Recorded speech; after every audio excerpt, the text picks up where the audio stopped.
ছোৱালীৰ পাঁচটা গোপন ইচ্ছা কেতিয়াও কাকো নকয় বা জানিব নিদিয়ে। আজি মই কোৱা কথাটো আপোনালোকে কেতিয়াও শুনা নাই আৰু দেখাও নাই। তেতিয়াহ'লে আহক আমি জানি লওঁ ছোৱালীবোৰৰ এনে কি পাঁচটা গোপন ইচ্ছা যিটো কেতিয়াও কাকো নকয় বা জানিব নিদিয়ে।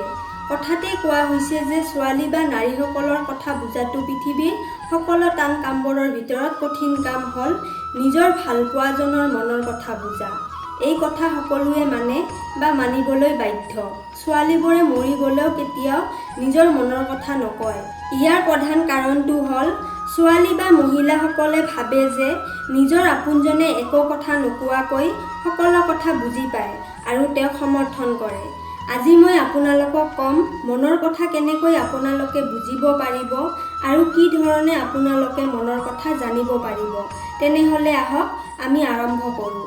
নাম্বাৰ 1, ছোৱালীসকলে বিয়াৰ পিছত জইণ্ট ফেমিলিত থাকিবলৈ বেয়া পায়।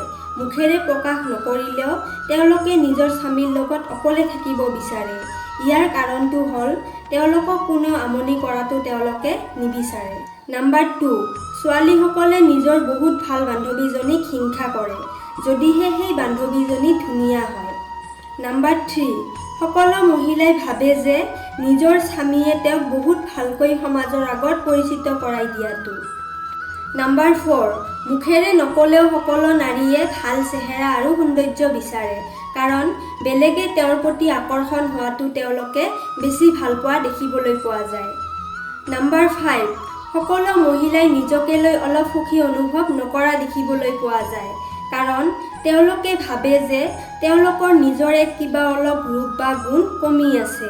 সেইকাৰণে সকলো সময়তে তেওঁলোকে সেই কথাটো মনত চিন্তা কৰি থকা দেখিবলৈ পোৱা যায় কিন্তু কেতিয়াও কাৰো ওচৰত প্ৰকাশ নকৰে।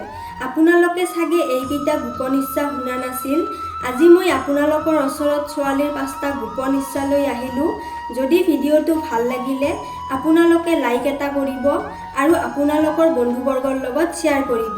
তেতিয়াহ'লে আজিলৈ ইয়াতে সামৰিছোঁ। ধন্যবাদ।